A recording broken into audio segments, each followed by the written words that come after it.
want to have a separate dream session too. We can. I had a really strange one, but it follows some similar patterns that I could just share with you real quick because it's super short.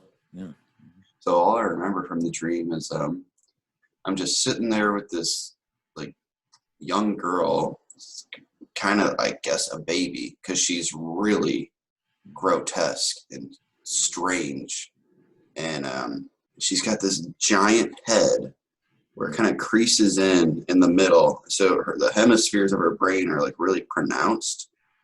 She's got this really big, almost alien-like head, and like she also has, and she's super strange looking, and she also has a small newborn baby still attached by the umbilical cord sitting on her lap that looks like it has Harlequin's disease. And the girl is like just kind of eyes looking up at her like massive brain, and she's like seems to be in deep thought. And I'm kind of like kneeling down to her, or kind of like, look, like that's not how we do things anymore. We can't go about like whatever she's doing, focusing on just her brain or something. Well, yeah, that's gonna.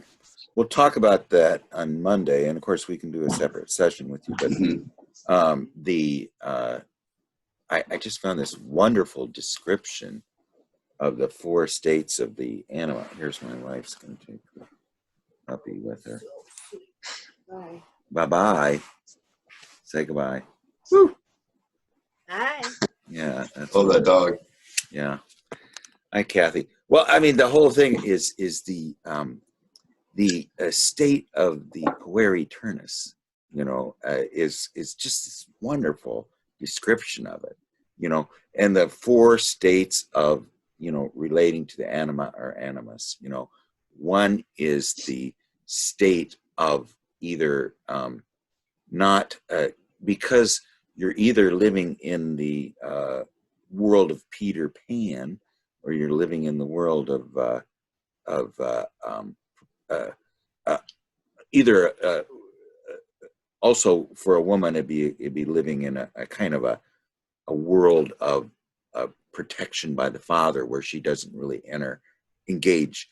She doesn't engage, meaning the pueri turnus doesn't engage life, and the reason why is because they don't want to leave the paradise in which they're in, so they make fitful starts and all that kind of stuff, half-hearted attempts, and yet nothing happens. Now, so when we find a misshapen animal, hi Kathy, we're just talking a little bit before we start here. I think I'll start. Hi. Good morning, everyone. Good morning. We're just gonna we'll start when a few more people get here, but anyway, hi Marina, nice to see you. Yeah, I was just gonna tell Charles something here about what I'd seen about a dream he had about an anima with a misshapen head who also had a baby who was still attached by the umbilical cord, who's looking up at her, who also has some kind of a distortion, and then Charles actually diagnoses their problem, right, Charles, and tells them what their problem is. Well, the little one, like the brand new born baby, I didn't really say that about her, but the larger girl baby thing, yeah, I was sort of diagnosing her, telling her she couldn't focus on just her brain anymore. Well, and that's the object is the feminine aspect of yourself is too head oriented. So I mean, that's a really great clue. I mean, we've had some great clues. One was the star-shaped raccoon baby whose mother turns into this beautiful woman, so that kind of gives us more clues about the hamster showing up, who used to be in a hamster cage. And so anyway, it's some more clues. But we'll get started here on the. I think Marina got bumped off. Hi, Jan. Yeah, she said she couldn't hear us, so I think she's like reconnecting. I'm gonna grab a drink before we start. Good, sure. Yeah. Well, anyway, we got a ton of stuff to cover this time, and I just wanted to start out with. Here we go. Okay. I'm just going to start out with, one thing that Jung said that because we're going to go into some. I want to finish the Siegfried dream, which I before thought was a vision, but it's actually a dream, and the wonderful, revelation, which was kind of the rainstorm. He said that if I don't understand why I murdered the hero, I'm going to shoot myself, and then suddenly this thought comes to him while he's lying awake in bed right after he had the dream, that the highest truth, the absurd is the highest truth. And then suddenly has another vision, which is so beautiful. And we'll go into that. And then this very strange prayer. And then the one thing I like about the Black books, is the sparseness and real time aspect of the Elijah Salome, vision, and in fact, he'll put in parentheses there, uh, oops, having difficulty. Oops, this is getting harder. In other words, and I've had this happen to myself too, where you, hi, Adam. Hi, Adam. Where you are, well, let me first read this. This is a from Jung said, and this is kind of describes everything we're doing here. Constant observation pays the unconscious a tribute which more or less guarantees its cooperation. But I think the two words that are important there are observation, and number one, and number two is constant. And that the fact that you're paying this tribute. And the unconscious, as we know, can never be done with once and for all. It is, in fact, one of the most important tasks of psychic hygiene, and this is really healing our brokenness, to pay continual attention to the symptomatology of unconscious contents. Well, what he describes in the Elijah and Salome dream is what he saw when he first was looking at it was just complete darkness, nothing there, and he just focused on it, and he says in this essay that's at the end of the Red Book, which is so beautiful, he says that if you stare at this darkness long enough, it animates itself. Now, I had this experience this week, where I'm, Peter Kingsley, who wrote the book Catafalque, says that all of civilization, hi, Tim, and young Quista and Hassam, welcome. Anybody that's here first time, if they want to put their email in the chat, we can add you to our email list. But anyway, it was Peter Kingsley said that all of civilization came from people lying down in dark places. So, I was having a little trouble with my active imagination. So I decided to lie down in a dark place, And so I lie down on my side and with my head turned down, and stared at that darkness and animated it. And it was just this wonderful vision of which I actually saw, of the ivory-skinned anima with the black eyes and the black hair. And she told me a lot of things, and I don't remember what they were, but because I didn't write them down. But one of the things she said, look at my glowing eyes, see with my glowing eyes, and she's told me before, what would you do without me?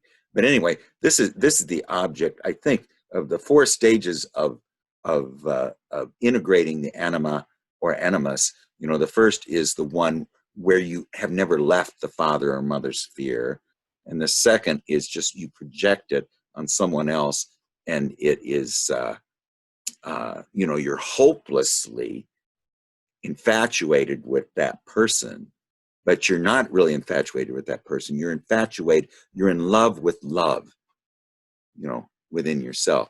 And that's what Marie-Louise von Franz said about these stray cats who howl outside your window, aren't in love with you. They're in love within themselves. So it's this projection that is that we're unconscious of, And then the third stage, which Edinger says is not permanent, it's only intermittent, is where we are possessed by either the anima or animus. But that's just more of a mood thing, And he says when I'm talking to a patient and he's sitting there smiling at me, he says, I don't know who I'm talking to.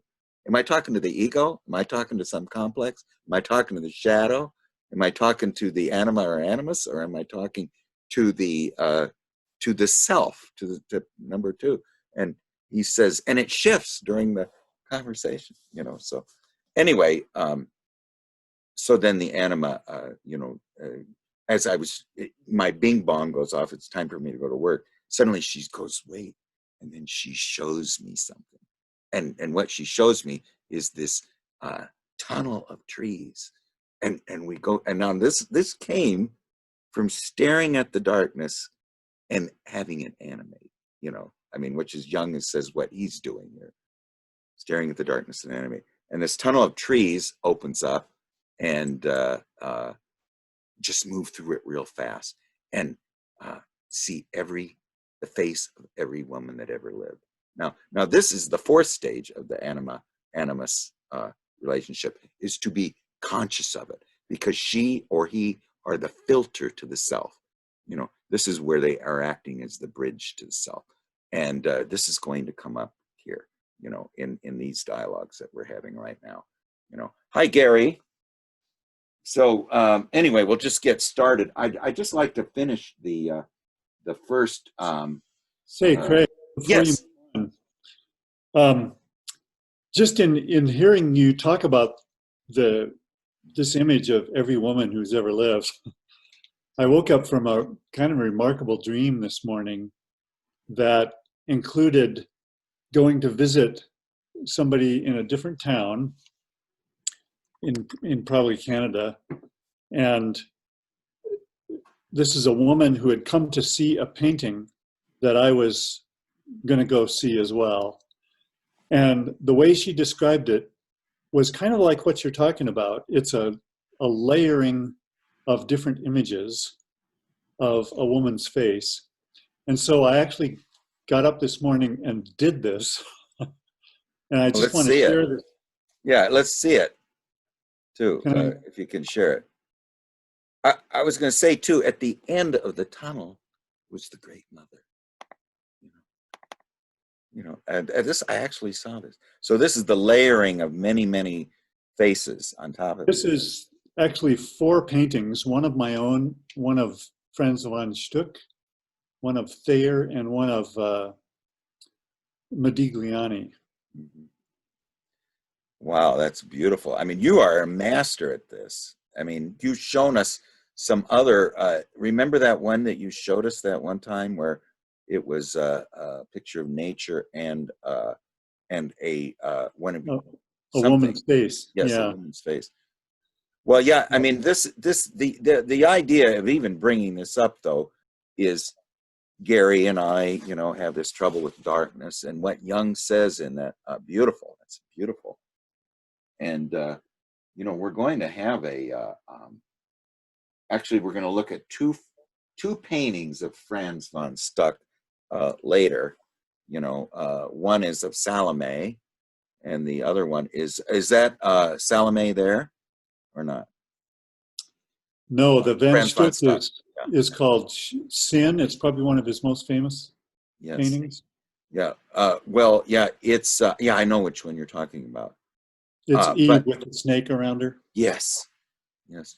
And he was such a archetypal painter because he. I mean, I think I've shown this before, but it's just so amazing.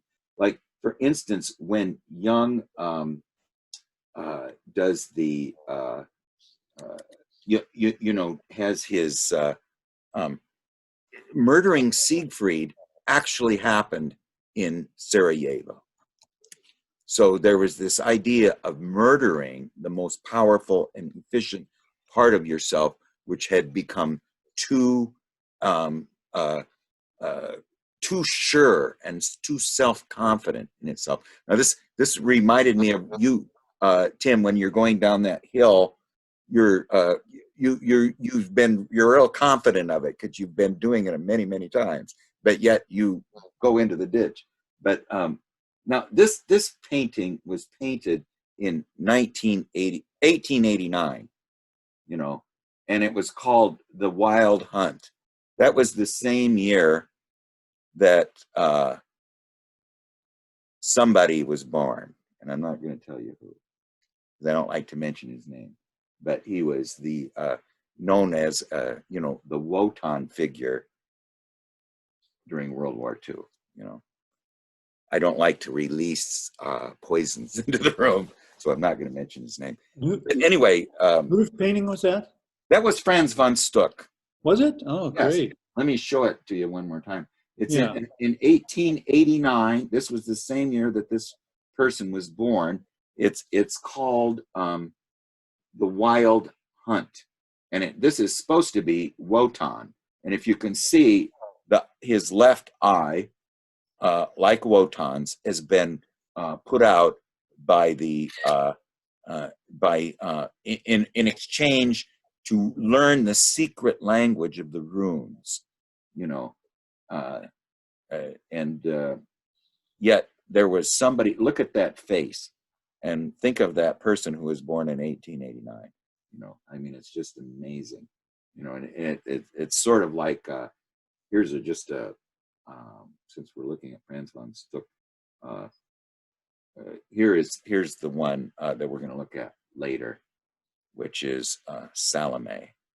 Now, the dancer, Herod's daughter, Herod's brother's daughter, and Herod marries his wife's or his brother's wife, and she dances for him. Now, John the Baptist had condemned Herod for marrying his brother's wife, and and he was arrested for it, and he was in prison at the palace.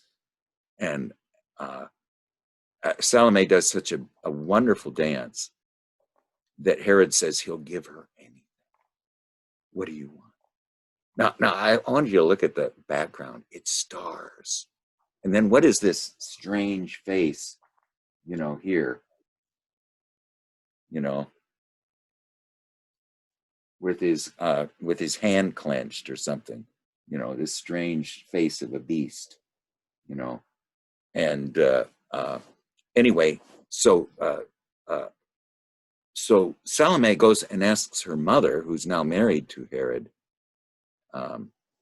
what she should ask for. She says the head of John the Baptist, and so she goes back to him and says, I want you to bring me immediately the head of John the Baptist on a platter.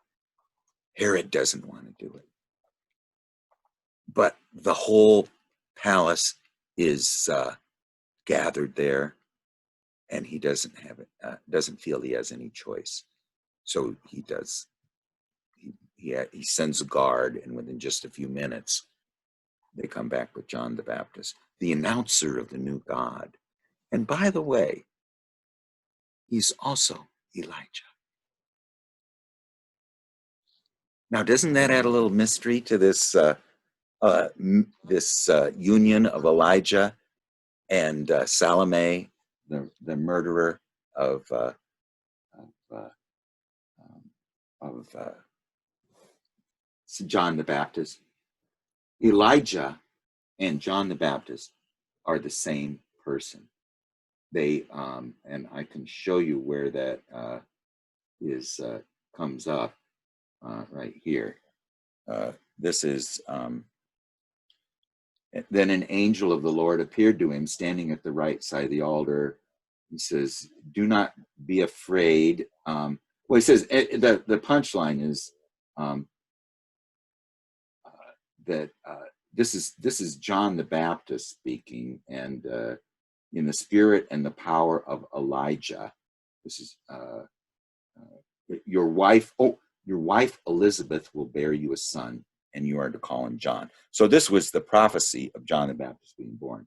He will be a joy and delight to you, and many will rejoice because of his birth.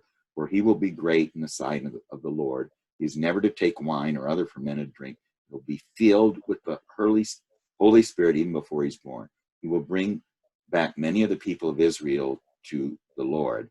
He will go before the Lord in the spirit of the power of Elijah to turn the hearts of the parents to their children.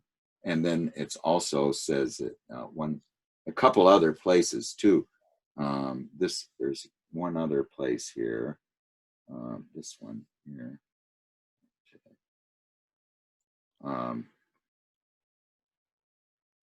It says, I tell you, Elijah has already come. You know, when is Elijah going to return? Is what the disciples asked Jesus. And I tell you, Elijah has already come, and they did not recognize him. Then the disciples understood that he was talking to them about John the Baptist. Okay, well, let's go through the ancestry here.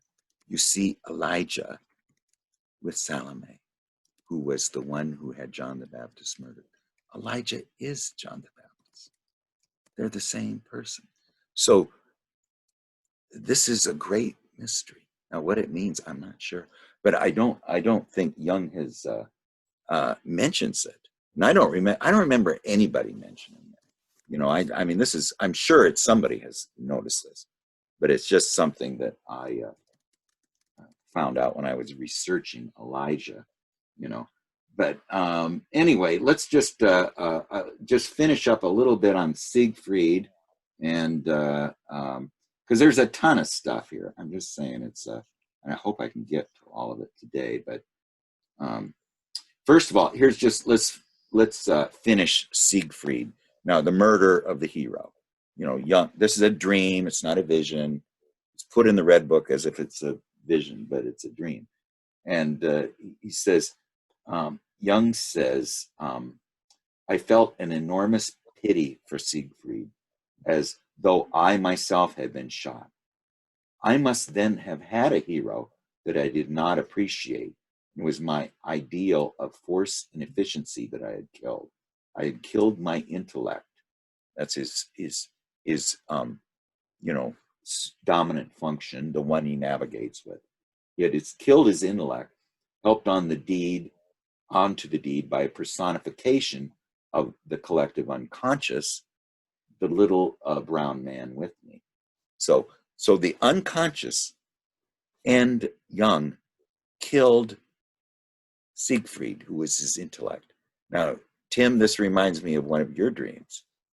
Remember your dream where you were going to murder somebody and felt no pity for them too. But anyway, in other words, I deposed my superior function. The rain that fell is just a symbol of the release of tension. That is, the forces of the unconscious are loosed. It needed to happen. And this is another thing. Archduke Franz Ferdinand needed to be assassinated. Okay.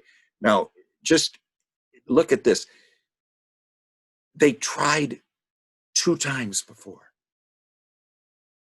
and failed both times. These people in Sarajevo on this very day that Franz Ferdinand the son of the Emperor of Austria, was in Sarajevo, which had a very strong and violent separatist movement. So they tried twice, they didn't get him. So then they go to a coffee shop to lick their wounds. And as they're sitting in the coffee shop, what goes by? It's Franz Ferdinand. Fate was not going to let him escape. He goes right by the place where the assassins are. They come out, and in the third time, they succeed. So anyway, it's just the crime is expiated because as soon as the main function was deposed, there is a chance for other sides of the personality to be born into light. Now, this sort of describes a little bit of what we were facing, or Europe was facing, in 1913 or 14 when this happened. And that was just the hubris of the Victorian age. The fact that this wonderful industrial age, that was, this is from James Hollis, that Young lived in an age of increasing desuetude. That means aimless meaninglessness. As Young got older and older, the world got more meaningless and aimless. It started out, he was born in Victorian age, and in the Industrial Revolution, and in the age of Kaiser Wilhelm, and at that point of emperors everywhere, who are all gone other than the British monarchy, all gone. And so the murder of Franz Ferdinand is analogous to the deposing of the superior function, and then it's followed by, Lenin, James Joyce, Picasso, Einstein, Wotan, the Holocaust, atomic war, and Stalin, which was the second, or the Cold War, so this idea of him, deposing his function, superior function, had this analog in the outer world. And so he'd had all these dreams that were prescient of the World War I starting, which no one anticipated. So this dream also had some of those qualities. And yet, anyway, so that was the just a real interesting sidelight of that whole thing, is that, it where he says that it must be killed. It had to be killed to release the tension. Well, World War I had to be start to release the tension that was freezing it, in this age of no more psychic development. It had reached the far end of the pendulum swing, and now it needed to come back in Europe. And the only way that could happen was through a cataclysmic event, which would cause that to swing back. So anyway, so then Young is lying there in bed, just has no idea what this dream means, and he says, he went through a mental torment unto death, and I felt that I must kill myself if I could not solve the riddle. And I knew that I must shoot myself if I could not understand the dream. And now remember, he's writing this in real time, So gradually it dawned on me that the highest truth is one and the same with the absurd. Now this is a dream, so I don't think it's in real time, but he's putting it in his soul book, his book of his most difficult experiments.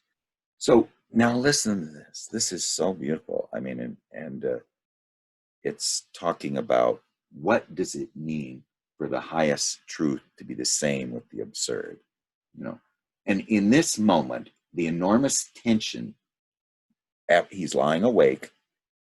He had this thought that the highest truth is one and the same with the absurd. In this moment, the enormous tension was released, and like rain, it swept everything away that was tense or too highly strung, and soon sleep returned and brought with it a curiously beautiful image. Forms walked clad in white silk and colored atmosphere, each surrounded by a strangely fragrant, that's interesting, glowing tinted aura, some reddish, the others bluish and greenish. A magical, spiritual, and sensual feeling radiated from this image, and I fell asleep like a convalescent. I have stridden across the depths and see light, but it seems to me that I am in a new world. Where am I? Through painful guilt, a new man, a reborn. And he says later that the importance of guilt is the first step in individuation, is tragic guilt. The first step in uniting the inner and outer worlds, not becoming balanced in the outer world, which is, what the aim of therapy is. That's not what we're doing here at all. What he's saying when he talks about individuation, that means to become undivided, is what it means literally.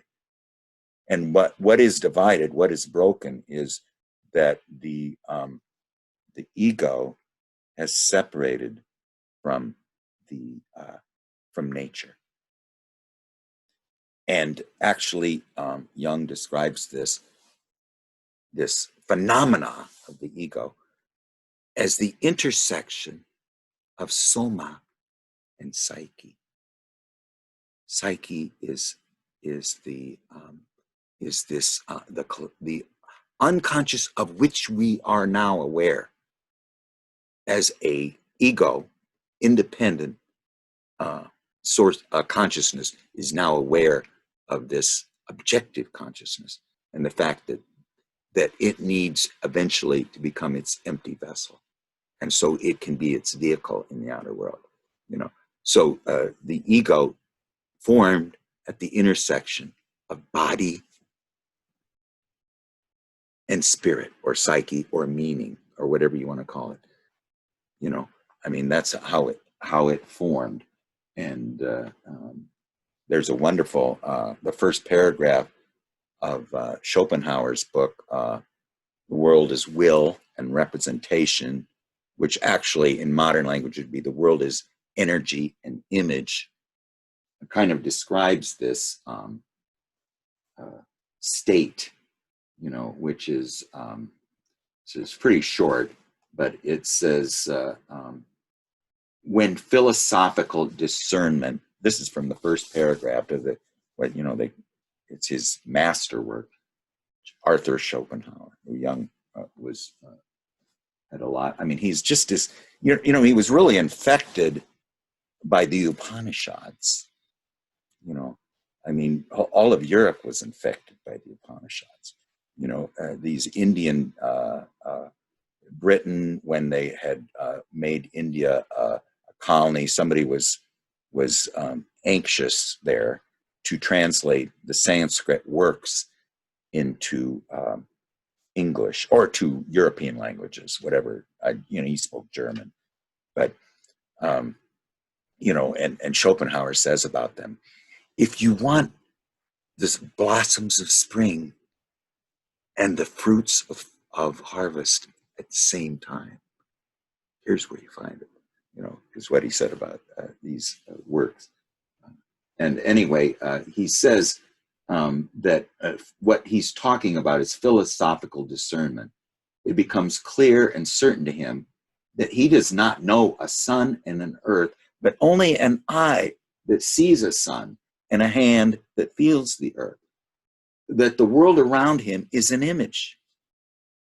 In other words, only in reference to the image is he conscious, and so if the truth can be expressed a priori, where it is the statement that the form of all possible and conceivable experience, a form that is more general than all others, than time, space, and causality, where all that presupposed it is the division into subject and object, into ego and psyche, into soma and psyche, body and psyche, is subject and object. That's what the ego is, forms, you know, and so everything in any way belongs and can only belong to this world is inevitably associated with the subject viewing an image. And remember, Jung says here that if you have an experience, it means nothing without an image, you know, the image of meaning. And, you know, Carrie Baines was saying, he said that in the Red Book, and Carrie Baines said that is why this book needs to be put before the whole world, is because of that one statement, that any experience or event that happens is not associated with the image of meaning that comes from the depths is only is dead.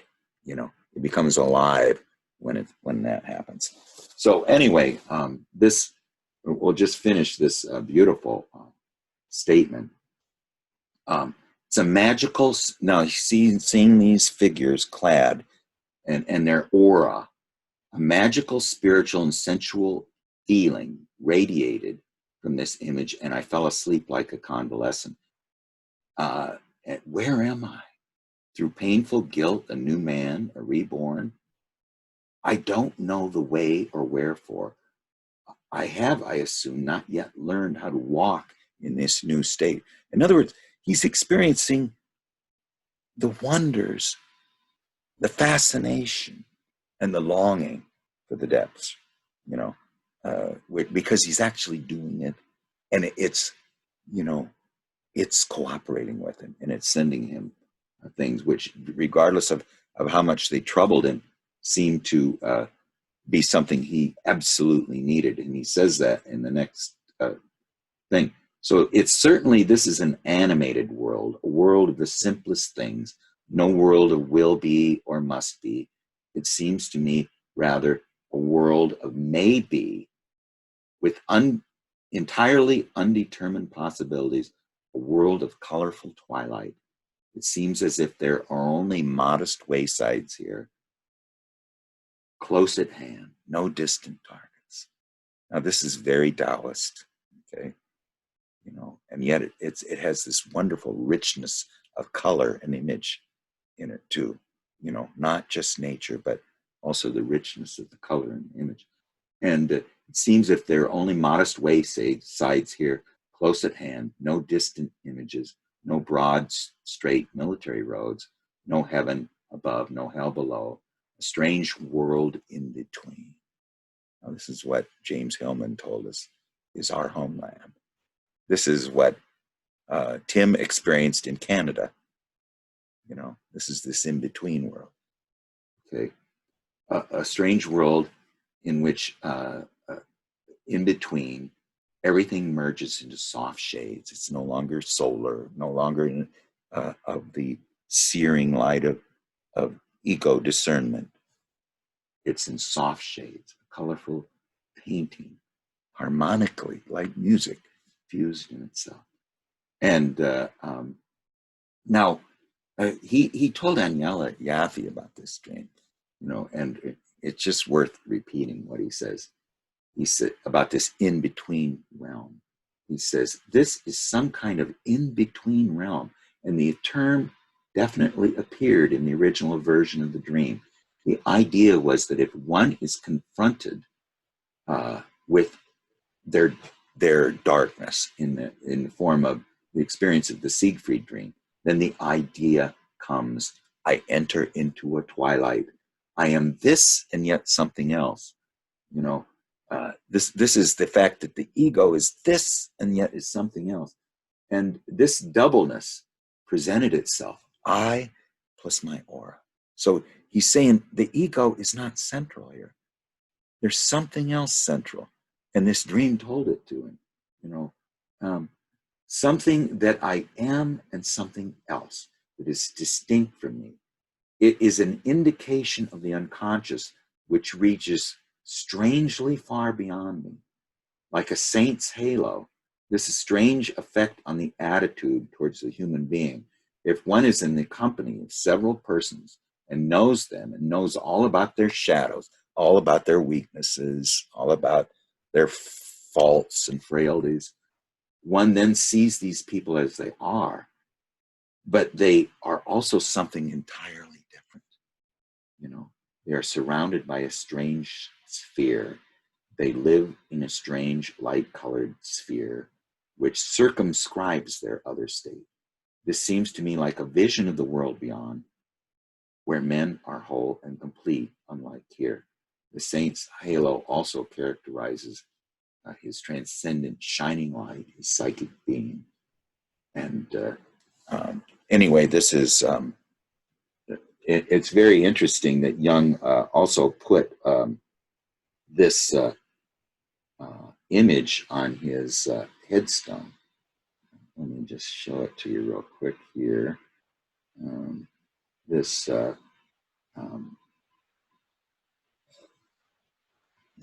is what it says on Jung's family headstone. It's not just his headstone, but I don't know if you can read it. It's kind of small, but it says the first man is of the earth, is from the earth, and he's of the earth. The second man is from heaven or from the inner world and is of the inner world. So he's describing the doubleness, that we have, and that's on his family headstone. So he apparently thought that that was a pretty important image, and I don't know whether you've ever seen this, but this is called Christ Pantocrator. Now, see, the real painting is on the left. The middle painting is taking the what would be this image, this figure's right hand face, and putting it together, doubling it, and coming up with this human face. And the second face is taking what would be his left. It's on our right, but it would be his left, and showing, fully God, fully human, and this is not talking about Christ. It's talking about us, too. And this is just another image of that, which is from John the Baptist. Again, we're going to run into him quite a bit. He's the announcer of the God, and he says, now I kind of changed this a little bit, but he says the self must become more prominent, and I must grow less so. That's from the book of John, and John the Baptist is the outer awareness, and the embodied self, not Christ, it's us. Our inner awareness must become more prominent within us, because it's so absent right now. And that was also someone said about Jung too, is for he is a chosen vessel to bear my name. Now there's Paul and the water bearer and the Grail, and you could add Elijah and John the Baptist to that list too, where he's a vessel that's to retain my name. And I just wanted to show one other thing, and then we'll move on to the strange prayer he has. But this is something Jung said again about this world of the in between, and now he was talking about this in respect to Aniela Yaffe asking him about the use of LSD and hallucinogenics, and what he was saying is that any, what he says at the start, if you through constant observation, you pay the unconscious a tribute which almost guarantees its cooperation. And that our role as human beings is to continually observe the symptomatology of the unconscious contents as they come up in us, either through dreams or through images or whatever we do, you know. And he just says, this is what he said about the fact that, you know, LSD can put you in this state. I should hate the thought that I had touched on this sphere where paint is made that colors the world, where the light,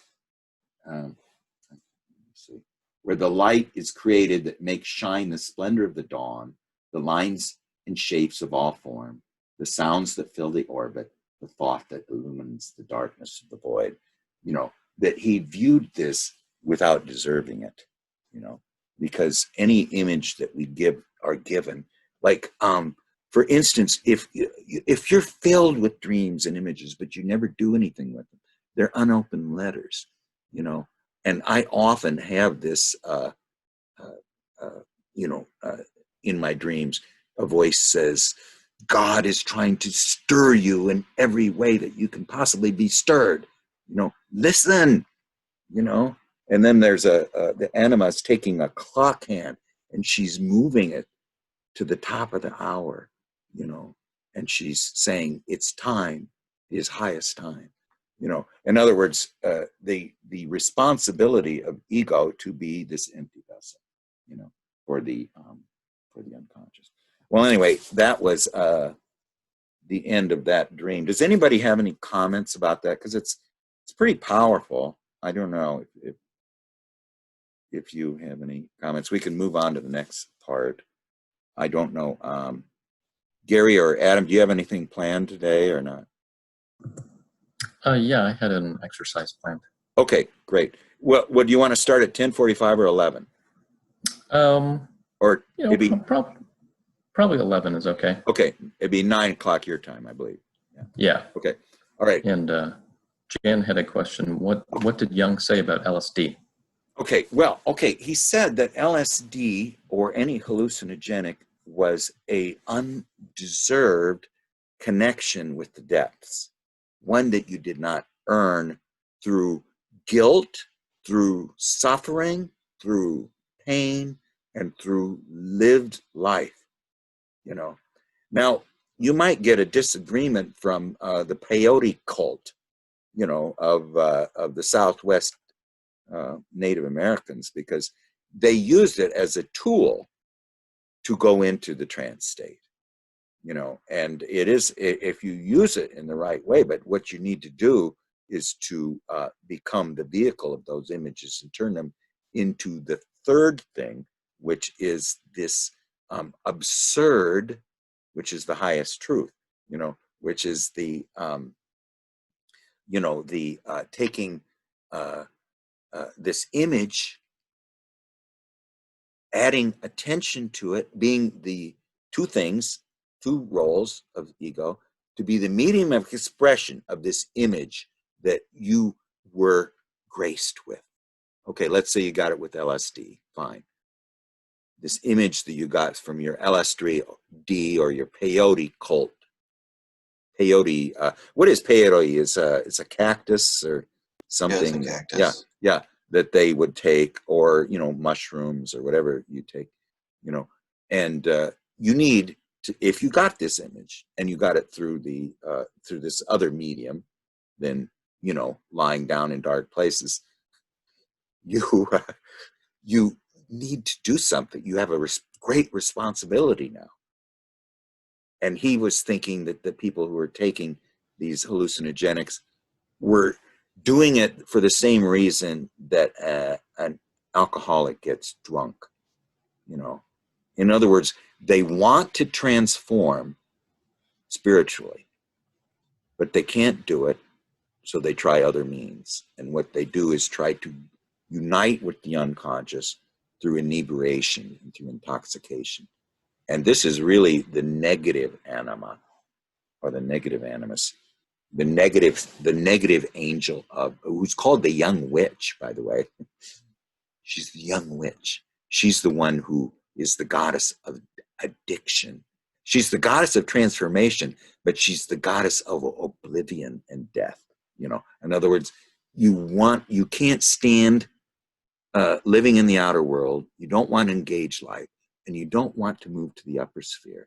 Yet you know you need to, because it's absolutely required of your life essence and destiny. So the way you resolve this tension is through the negative anima, you know, through negative transformation, which is addiction. So that was what Jung was worried about with people doing a lot of drugs, was that they were actually consorting not with the anima of transformation, with this one that Tim saw in his dreams, and which is the conscious anima, the conscious animus, you know, which is the fourth role of her and or him as the filter to wholeness. Okay.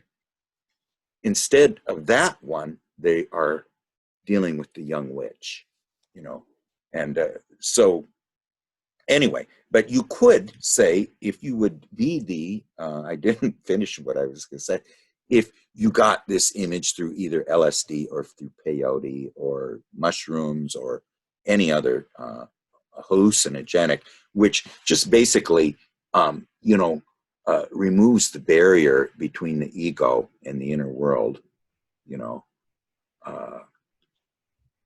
is if you take those images and then you responsibly become the medium of expression. In other words, you're going to take this image and you're going to create something that's concrete and real in the outer world. And so it now is manifest in the outer world, either through some written thing, through some art, through some music, through a dance, or through sand play, or whatever. But you are the medium of expression for it. That's wordless. There's no words added. But that's important. But then secondly, you add the explanatory. You bring meaning to it. You try to put into words, which are symbolic thinking. You just add amplification to it. You know, you just keep amplifying it with words and with analogies. You know, now it becomes the symbol, and now you have responsibly taken LSD. You know, and you're not in service to the young witch. You're in service to the center. You know, what does anybody have any? Now, that's not gospel truth, but that's just my interpretation. Anybody want to comment on that? Because it's kind of go ahead, Gary. One comment that I was going to make is that, so if you're becoming the vehicle, the images, and you're turning into the third thing, I mean, you know, that sounds a lot like what we try to do in the active imagination too. You know, it's like you dialogue with it, but you also try to embody it in the dialogue, so it's answering from itself. You know, and not from your ego. You know, would you say that's accurate? Yeah. Now remember, the ego is the witness. You know.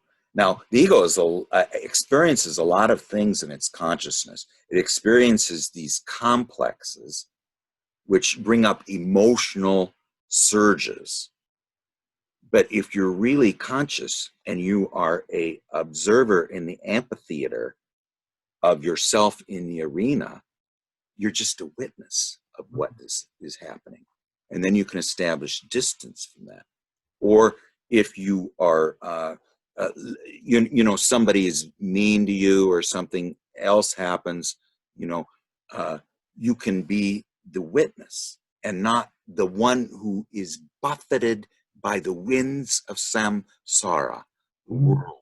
Okay, you are sitting in the immovable spot and you're seeing yourself as the witness. So then you have this distance that protects. And this is really what the unconscious wants to have a relationship, not with your complex, this tape, unending loop of resentment and blaming and guilt or anything else within you. It wants to have a relationship with the witness. Neti, neti. Not this, not that. I'm not, I see through my sight, but I'm not my sight. I speak with my mouth, but I'm not my mouth. I smell with my nose, but I'm not with my nose. I hear with my ears, but I'm not my ears. I'm the witness. And this is what you can really do with art therapy too. If there's something, even an illness that's just totally painful, if you draw an image of it and set it over here and you look at it, you can say, yes, that's my pain, but that's not me. In other words, you're establishing yourself as the witness. So Gary, in answer to your question, that's is the still point, but it's the still point, not of oblivion, of leaving the realm of pleasure and pain and suffering. You're going to be a bodhisattva and you're going to remain in it, yet you're going to be the witness, the one at the still point where all these daggers and things that come at me are not going to hurt me. There's an image. It's nothing human is alien to me. Somebody said, but this actually happened. Somebody said something to a king or some despot, they didn't like, and he told them to cut out this man's tongue. He was a holy man. He bites it off before they could do it and hands it to him. So this is a person who's at the still point, where he can't be affected by kama mara. But anyway, the idea is if you are the witness of the LSD things, and you are both as the witness, the medium expression and the amplification of that, which you're talking about, Gary, in the dialogue. And in the dialogue, what we do is we ask questions of the image,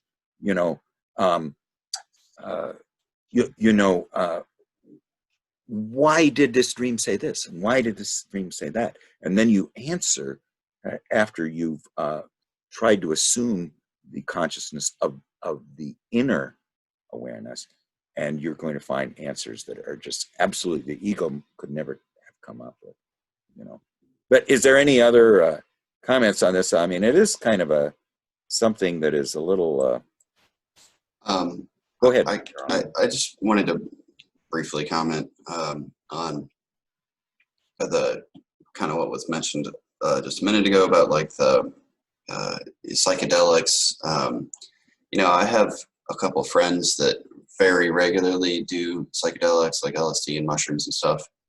And in a way, it's hard to, it's like I don't blame them when contents of the unconscious, like dreams or visions, are commonly regarded as some sort of epiphenomena of like the brain that is just some sort of like meaningless byproduct.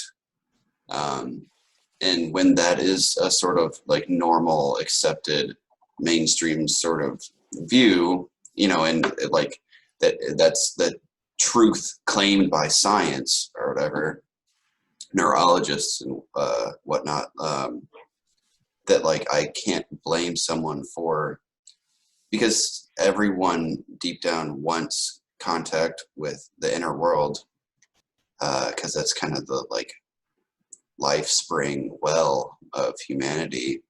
I can't really blame them when everything is so rationalized that people, like I just, it's mind-boggling to me when I talk to people about dreams and they're like I remember other people's dreams better than they remember them. Like, I'll come talk to them and be like, oh yeah, I remember you talked about that dream, a few months ago. And they're like, oh, I don't remember that. I'm like, it blows my mind.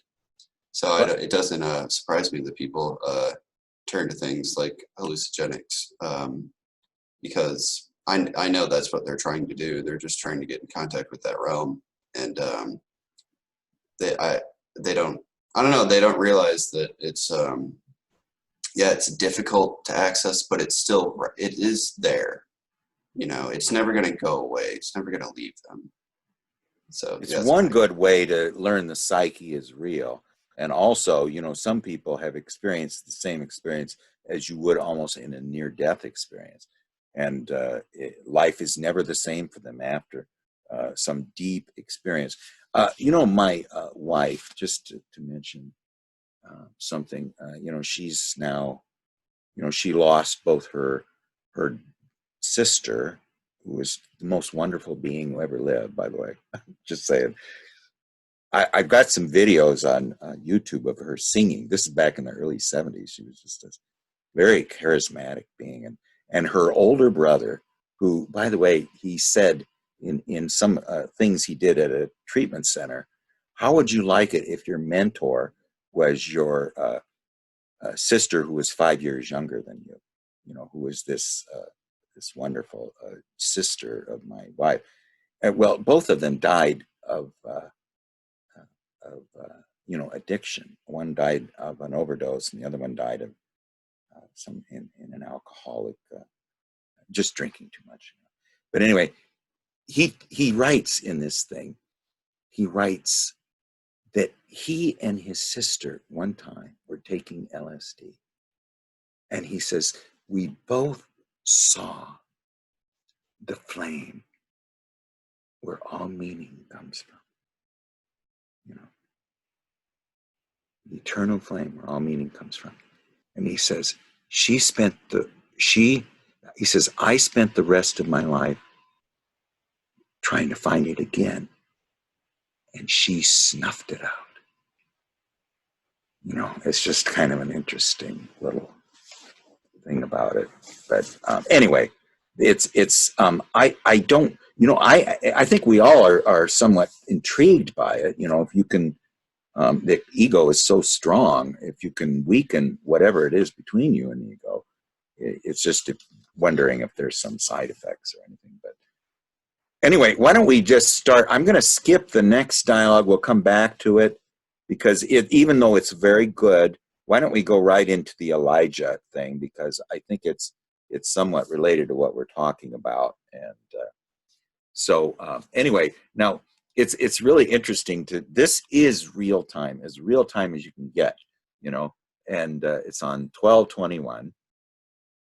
And the dialogue in between, by the way, is a wonderful follow-up to this image of the doubleness. And it's also a wonderful prelude to this vision. And we'll discuss it a little bit later. But I just wanted, since I don't want to, you know, it would be kind of an anticlimax, I think, if we go into that right now. But as much as I resist, still I must descend into the depths again to the places of torment. Now he's going to this book of his most difficult experiments, and nothing's happening. So he's just writing what comes up to him. And it's just wonderful to hear him. Remember, he's not writing this, the soul told him, remember, you're not writing for your vanity. This is a secret conversation between you and me. So this is the secret conversation between Jung and the depths, okay? And he says, as much as I resist, still I must descend into the depths once again to the place of torment. Everything points to that, you know. I shall not be concerned with what I carry up.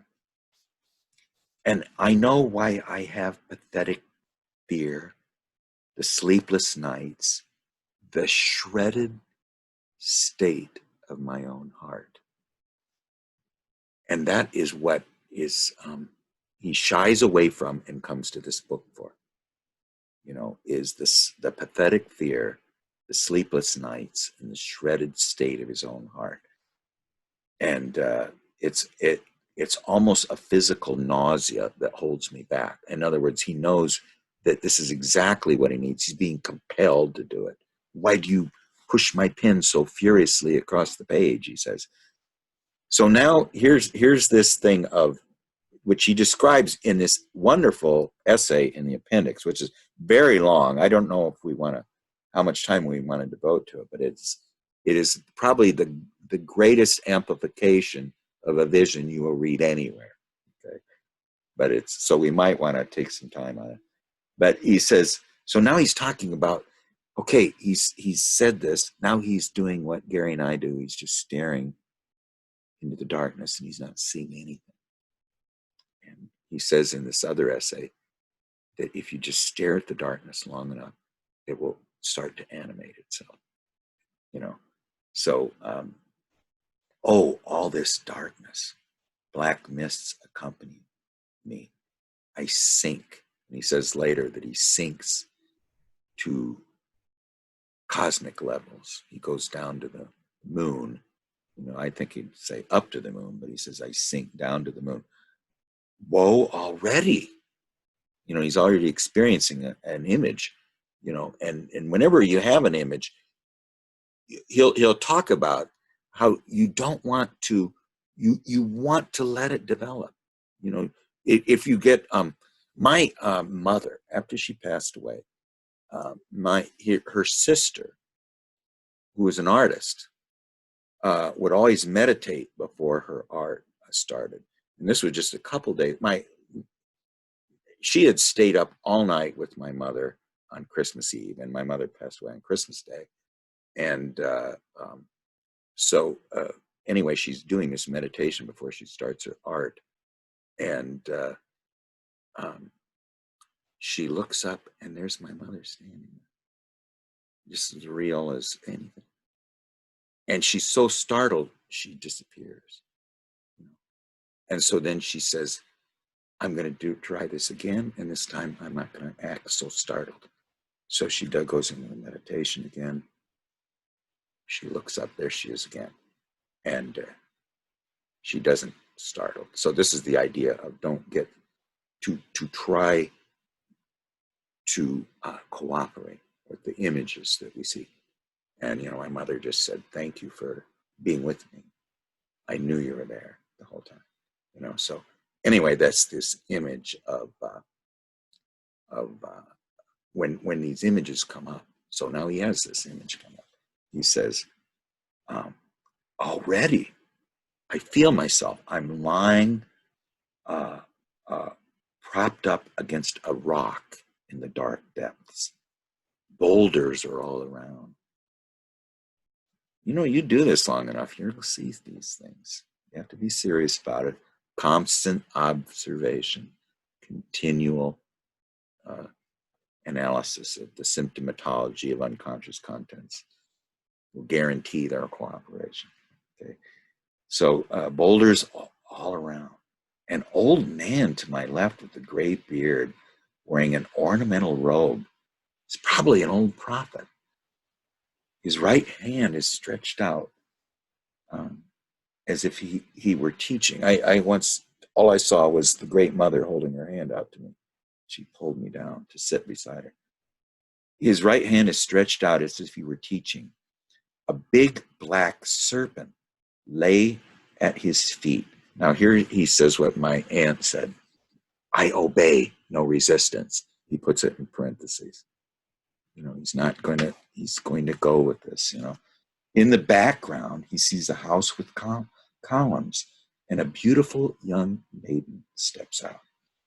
The daughter of the old man. She walks up to his side. Is she blind? I look in astonishment and rise. She takes my hand. We walk to the house at the foot of the sheer rock walls. It's a crater, like a volcanic crater, and their house is right next to the sheer rock walls. The serpent creeps behind us. Obscure darkness is inside their house. You know, a carpet in a bleak hall. On a small black table, a bright watercolored crystal the size of a fist attracts me. Gleams of color radiate from it. And then he puts in parentheses, again, this is a trouble he's having with his visioning. Now it's getting difficult. And I think it is because it shifted And he says, a colored wreath of rays surround my entire field of vision. In it is Eve under the tree. Okay. Now it's interesting that he sees not Mary here. He sees Eve under the tree, and he sees Salome. So who he's seeing are extremely independent forces, not one who is obedient to God. They are seeing ones that are disobedient, independent. They're not, they're following their own snake, their own law, So in it, he sees Eve under the tree, the serpent before it. And the serpent is the Newman of the tree of knowledge, the knowledge of opposites. They call it good and evil, but it's the knowledge of opposites. And through eating of the apple of the tree of opposites, life begins, time begins. Then you leave Eden, and that's what the whole myth is about, And then after that, he sees a wonderful bluish black sea, a rocky coast, a ship with the red sail passes by. Odysseus and his companions. And then he puts in parentheses, this is frightful, but it must be. Don't give up yet. Don't let this vision drop away. A poster, a picture behind it, an old man with a child. It's disgusting, but I must survive. I peer into the hall now. He's peering into the hall after this image from the crystal, the water-colored crystal. He peers in the hall. Glittering things there. Weapons? Gemstones? On the walls in the back, on the walls. In the background, he sees a beautiful garden with gleaming sunlight, and we step outside. Blossoming bushes of pomegranates. That's the spirit of transformation, the pomegranate. It's found everywhere. I mean, you find it in every myth, every temple of wisdom, especially in Greece. And a shady fountain, the old man says, that's what Charles described as that well that never stops, shady fountain. Do you know my land? He asked. I'm a stranger here, and everything seems strange to me, anxious as a dream. May I ask, who are you? He says, I am Elijah, and this is my daughter, Salome. And he says, the daughter of Herod, the bloodthirsty woman? And then he says, now remember, he is both John the Baptist and Elijah. And she beheaded him, so he's her daughter. Now you tell me what the etymology of all that is. I mean, not the etymology, but the heredity or whatever you want to call it. How do you say? He says, why do you judge so harshly? You see that she is blind, and my daughter, the daughter of the prophet. And he said, and Young says, what miracles united you? He says, it's no miracle. It was so from the beginning. My wisdom and my daughter are one. So the wisdom of the announcer of the new God, that's his wisdom, and the one who murders the announcer of the new God are one. Okay. I am shocked and incapable of grasping it. Consider this, Elijah the prophet and Salome, the murderous and infamous dancer. Her blindness has made us companions. Oh, he says, her blindness has made us companions sometime immemorial. Father and daughter. I got that distorted somewhat. And he says, forgive my astonishment. Am I truly in the underworld? And he says, this is the house of dreams, or better, don't give it a name. And that's wonderful, isn't it? This is the house of dreams, or better, don't give it a name. And then Salome turns to me and says, do you love me? This is really an invitation to love. She wants Young to mate with her or couple with her. That's what she's really saying. And you can get he's not saying it overtly here, but you'll get the intimation. I am scared. All the blood pushes to my heart. That wouldn't you do that with anyone, woman or man, who asks you to couple with them? I mean, all the blood rushes to you. How can I love you? How do you come to this question? I see only one thing. You are Salome, and your hands are stained with the blood of the Holy One. How should I love you? You will love me. And horror grabbed me by the throat. I love you. Who gives you the right to say such thoughts? She says, I love you. Leave me be. I dread you, you beast. You do me wrong. Elijah is my father, and he knows the deepest mysteries. The wall of his house are made of precious stones. His wells hold healing water, and his deep eyes see the things of the future. And what wouldn't you give for a single look into the infinite unfolding of what is to come? Are those not worth coupling with me? She says, are those not worth a sin for you? In other words, her price is to couple with her. Your temptation is horrible. I long to be taken back to the upper world. It is so dreadful here. How oppressive and heavy is the air, And then she says, I look for Elijah. So he's in this vision. I've had this too. I'm looking around. Where is the great mother? And she raises her hand. I'm over here. I look for Elijah. Mighty brows shade his eyes. He says, well, what do you want? The choice is yours. He says, but I do not belong to the dead. I live in the light of day. Why should I torment myself here with Salome? Do I not have enough trouble in my own life to deal with? You heard what Salome said. That's Elijah. I cannot believe that you, the prophet, can recognize her as a daughter and a companion. Isn't she gendered from heinous seed? Was she not vain and greed and perverse lust? But she loved a holy man. It's his defense of her. And shamefully shed his blood, Jung says. Don't interrupt me. She loved the holy prophet of God who announced the new God to the world. She loved him. Do you understand that? She is my daughter. And he says, you think just because she's your daughter that she loved John the Baptist? Well, he knows because he was John the Baptist. Do I understand you correctly? By her love, you shall know her. How did she love him? You call that love? What else was it? But I am horrified because who wouldn't be horrified if Salome gave them an invitation to love, to, mate? He says, are you a coward? And besides, I and my daughter have been here since eternity. He says, you pose dreadful riddles. How could it be that this unholy woman and you, the prophet of God, could be one? Why are you so amazed? If you see it, we're together. And he says, what I see with my eyes is exactly what I cannot grasp. You, Elijah, who are a prophet, the mouth of God, and she, the bloodthirsty and horny monster. He left that out of the Red Book. You are the symbol of the most extreme contradiction. And he says, we are really together and we are not symbols. We are real and we are here. And then the black serpent goes up the tree, hides in the branches. Everything becomes gloomy and doubtful.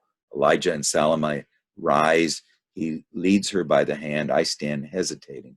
Elijah leads, waves with his hands, and we go back to the hall. The crystal shines dimly. I think again of the image of Odysseus and how he passed the rocky island of the sirens, the ones who tempt men to their island and they die on the rocks. Should I or should I not? Should I or should I not mate with her? Elijah and Salome are silent. We come beneath the columns of the entrance. Doubt tears my heart apart. I don't know. It is so unreal. And yet a part of my longing remains behind. Will I come again? Will I find my way back to the house of the riddle? The way I did not seek and never expected. Salome loves me. Do I love her? He says, I hear wild music, a tambourine, a sultry moonlight night, and then I see the body head of the Holy One, and fear seizes me. I rush out. I'm surrounded by the dark night. I'm in the midst of boulders, and in the distance, water cascades over the cliffs. Who murdered the hero? She is the one with the prophet, with John, but also one with me. Was she the hand of God? And he says, I don't love her. I don't want to love her. I fear her. My knees tremble. And then suddenly a voice says, and therein you acknowledge her divine power. And remember, he says here, I'm going to finish with this, that he is one with Elijah and John the Baptist and Salome, because he murdered the hero. Well, anyway, that's enough for today. We'll start up next time, but I'm going to turn it over to Adam, and I'm just going to mute myself. And Adam, it's all yours. You can do whatever you want. I'll just muting myself. Thank you, everybody.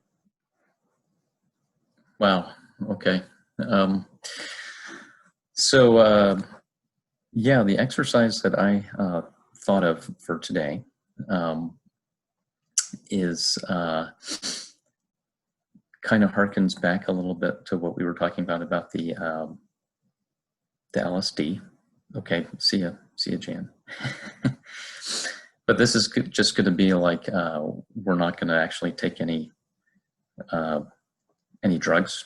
It's going to be something that we generate within ourselves.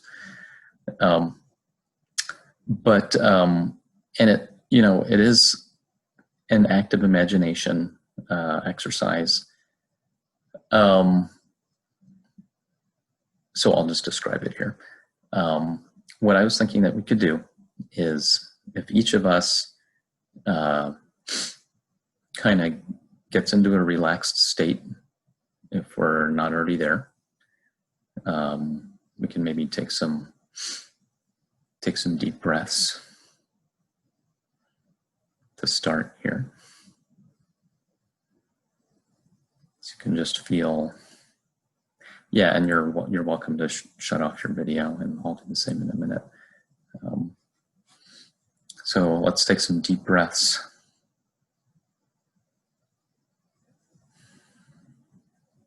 Just let the air fill our lungs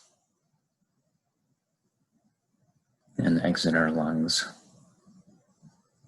through our nose or our mouth.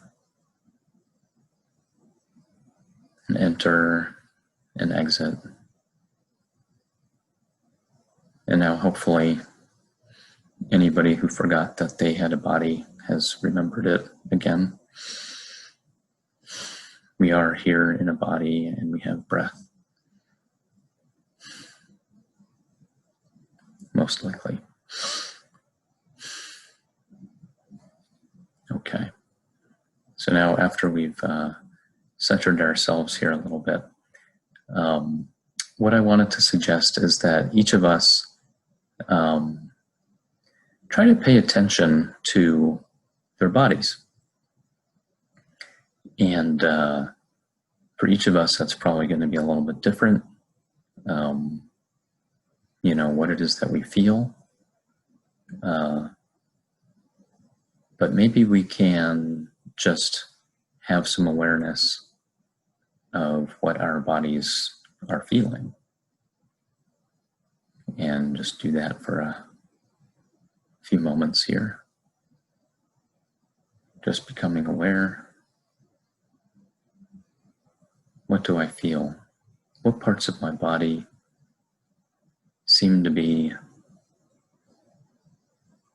saying something to me?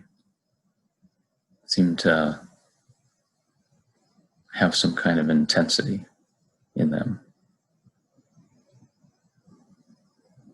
It might be interesting to try to locate the part of my body which feels, you know, different in some way. Part of my body that seems to have some kind of a message for me. So, and you know, if somebody happens to not feel anything in their body, then that could be something to be aware of too. The absence of feeling, or say even numbness. Okay. And maybe for some of us, the part of us that has a feeling could be also could be like there could be some numbness associated with that feeling. Anyways, it'll, you know, everybody can sort of negotiate through their own experience with this. So the idea is, now that we've located that place in ourselves, in our body, and maybe in ourselves, that seems to have some kind of a message for us, or seems like a complete absence. The idea is to establish a kind of dialogue with that part. And there's different ways that we can do this. We can do it as like a verbal dialogue, where we're actually conversing with that part of ourselves, or some of us might prefer maybe in their chair, if that's where they're sitting, or by getting up, to engage in some movement that feels like it's a conversation with that part of themselves. Some of us might prefer, if they have, you know, some paper or some drawing or writing utensils, to make some art around this. Anything that helps us connect with that part of ourselves that we've identified that seems to have some kind of a message there for us inside. And for the next, like, around 7 minutes or so, what I would suggest is that each of us just does this by themselves. And everybody's muted right now, so you know, even if somebody wanted to hum a tune to themselves, you know, make use of music or something, any means of doing this is fine.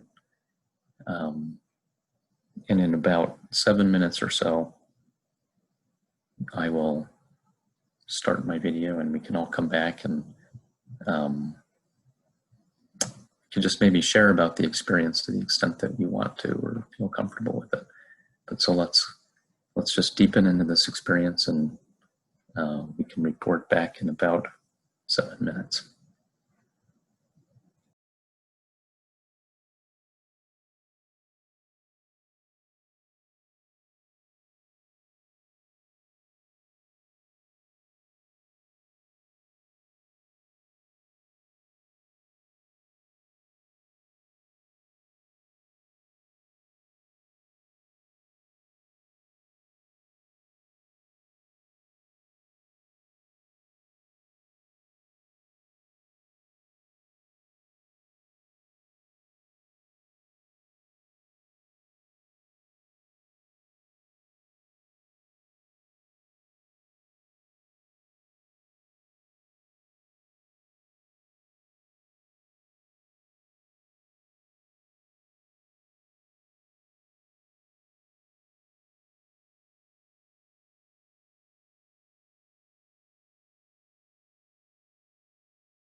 Okay, maybe we can start to come back first to ourselves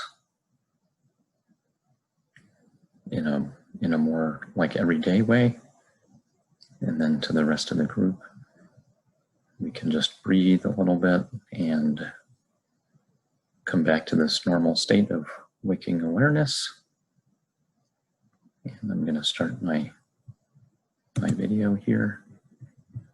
And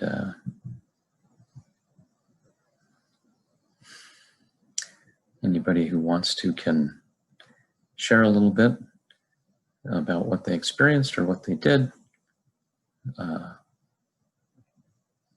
or not. Well, I'll share some. For me, you know, I had a sensation in my hand, and I thought, oh my gosh, it's kind of like just barely hanging on to something. And from there, it was almost like throughout the process, it slowly formed like a, you know, almost, well, an image, but almost like a painting. I think I'm even going to go try to paint it now. You know, I'm like, wow, can I actually paint this? You know, I mean, like, try to flesh it out. But that was, yeah, it was pretty interesting.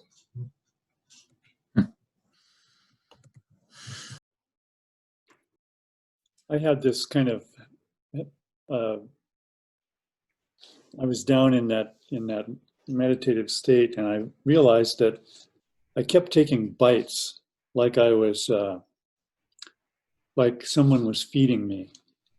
And after several, I finally realized, oh my gosh, what is that about? But I think it's kind of a good sign, because it indicates I'm open to receiving something that is maybe not apparent.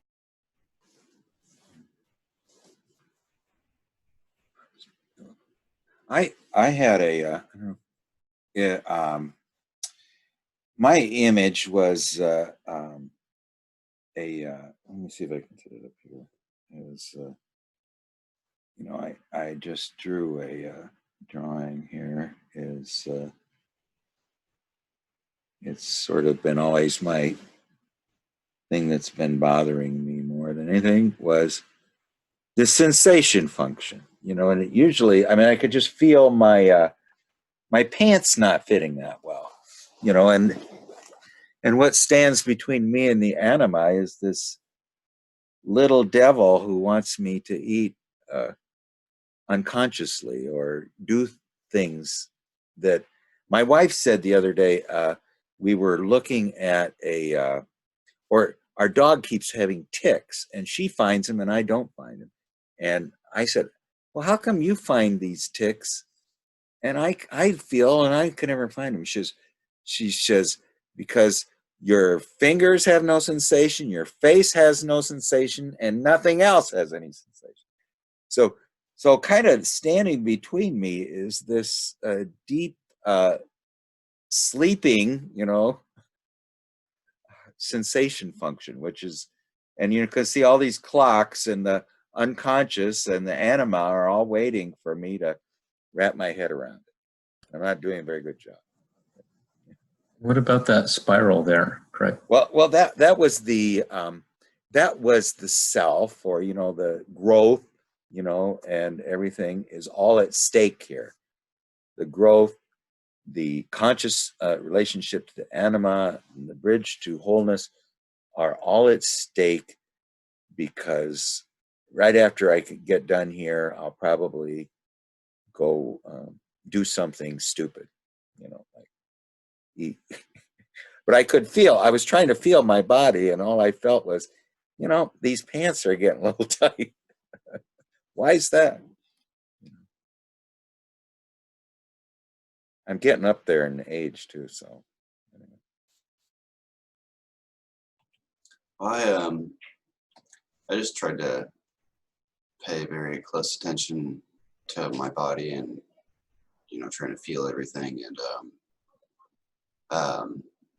just kind of feel like the whole left side of my body is really neglected. I mean, I do have some actual, like, measurable physiological issues on my left side. Like, I have scoliosis, to where I like bend towards my left, and it has my ribs are on that side are like not correctly aligned and stuff. My left shoulder, I can like, it sits so far forward. I can do some pretty weird stuff with my left arm that you're not supposed to be able to do. And I kind of just, this message that I was trying to have a dialogue with it to some degree, but all it was saying was just neglect. It was just like, no matter what I would say, no matter what I would ask, the answer was just neglect. So it became very clear. And I was like, well, why don't I do anything about it? Why have I never done anything about it? Yeah, just this sort of sheer laziness, or always trying to find some sort of excuse or just way around it. Yeah, just the sheer neglect towards the body it became very apparent. It's a very interesting symptom and ties in with your dreams. And, I want to read next in one of our dream sessions about that fitful starts and half-hearted attempts. I just found a wonderful statement about that. But it's something we all share. In fact, the prayer on 1220 is going to talk about that. What's standing between you, this thing, and me? Scornful voices, lethargy, the banal. I mean, he's talking about all the things that's standing between him and her, and it's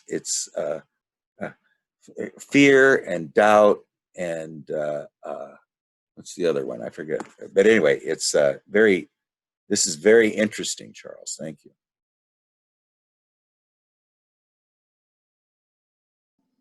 Yeah, perhaps I could also share. This was a good exercise for me today because I've been saying to myself, like, I've been feeling this hand on my left shoulder today. Yeah, physically feeling it. So I've been aware of that for a few hours now. So I got the opportunity to, I didn't say much, but I was just focusing on feeling that sensation, and I was also holding the other arm that was holding my shoulder for a few minutes. Then it moved to my left, this part, and it moved towards here, and I just kept holding it. And it ended up with a deep breath. And yeah, so whatever it is, so it was nice. These are all the revelations that I think you were trying to elicit, Adam. I mean, isn't that amazing? I mean, this just concentrating on the body, what suddenly new revelations we have. I mean, that's a revelation, Kevin. Yours is all three. Everybody's is a revelation. Yeah, I didn't know it would happen, and I think that's part of the maybe the process, the active imagination or whatever, to be open to whatever does happen. I don't want to like take up the space, so if somebody else wants to share about their experience, feel free. I can share my experience. I'm using my phone here at the moment. So I drew my experience. I've focused on my back. So I have this little area in my back that gives me a bit of what we call jip. And I just kind of, I just doodled, and that's what I got out of it. So it's lovely, really, because now I've actually drawn it. It's an image. So now I've got an image. The next step for me is to be able to talk to it and have a dialogue with it. It's absolutely beautiful, Marina. and I find that my wife does this a lot, and she keeps saying she's not a good artist, but she does something just as beautiful and filled with form as your image is. I mean, almost like that. What would you describe that as? A feathery tail, almost, that comes out of it, or something? It's just wonderful. I mean, Yeah. it's it's an expression, I think, that speaks to us in a way that words can't speak. See, it's almost a star-like with tears falling, and then it's throwing off feathers. The rays are throwing off feathers, and then the black center is that pain in the back. I mean, that's what I'm seeing, but that doesn't mean that that's what. As I say, I'll have to talk to it. Yes, that's absolutely. Marina, you're But great thank at you. this. You did a Well, it's just trusting whatever, isn't it? And not yes, it feeling is. not feeling self-conscious. Mhm. You know, Yeah, trusting something. Yeah. Thank you, Adam. yeah. What does Kathy or Carlos or Dawn have anything you want to share or not?